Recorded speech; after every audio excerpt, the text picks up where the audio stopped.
waxay noqotay wax dadkii dalkaasi u qaadan waayeen oo in badan ama ka ku riday kadib markii xukuumadda waddanka Ruushku go'aan ku gaadhay Sabtidii Doraad ay suuqyada iyo wadooyinka magaalooyinka waaweyn ee dalkaasi Ruushka ku soo daayeen in ka badan 800 oo iskugu jira libaaxiyo iyo shabeello dad qaada si ay dadkooda ugu khasbaan inay guryahooda ku sugnaadaan oo aanay sharaaciyada iyo suuqyada u soo bixin si looga hortago faafitaanka caabuqa coronavirus oo farabaas ku haya dalalka caalamka. wadooyinka waaweyn iyo suuqyada magaalooyinka waaweyn ee dalkaasi Ruushka sida Moscow, St. Petersburg, Kasana, Sochi iyo kuwa kale oo badan ayaa mar qura Doraad subax lagu waabariistay iyadoo ay kala xidheen shabeelle iyo libaaxiyo waaweyn oo argagax geliyay dadkii magaalooyinkaasi deganaa kuwaas oo ay khasab ku noqotay in qof waliba qolkiisa hoosta ka soo xidho oo aanu samaynin wax dhaqdhaqaaqa oo dibadda ugu soo baxayo sida ay ku soo waramayso wakaaladda wararka ee Interfax ee dalka Ruushka. madaxweyne Vladimir Putin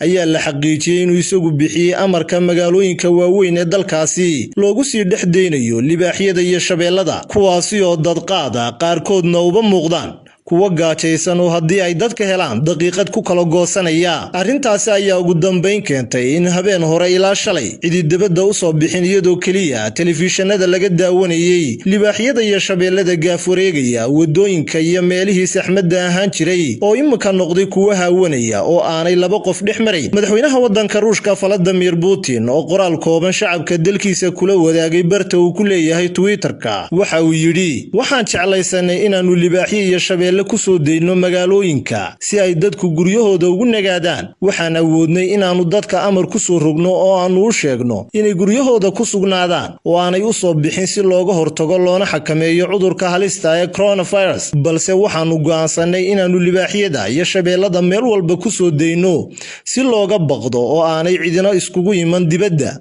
halkii aanu qofkii dibadda u soo baxa xabsi geyn lahayn. dhinaca kale wasiir xukuumadda ka tirsan ayaa sheegay dawladdu aanay doonaynin qofna uu dareemo in xabsi guri la geliyay oo xorriyadda laga qaaday sidaa daraadeed fikirkan uu madaxweynahoodu keenay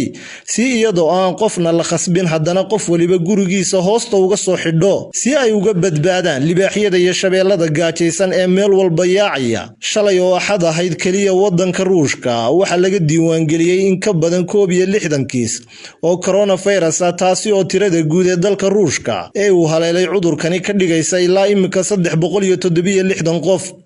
Xamse Gelle, Home Cable TV.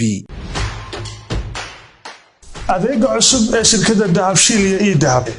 haddaba macmil adeegan cusub ee casriga ah waxa uu ku sahlayaa in adigoo jooga gurigaaga ama goobtaada shaqo aad lacag ugu xawshid asxaabtaada iyo ehelkaaga jooga daafaha dunida.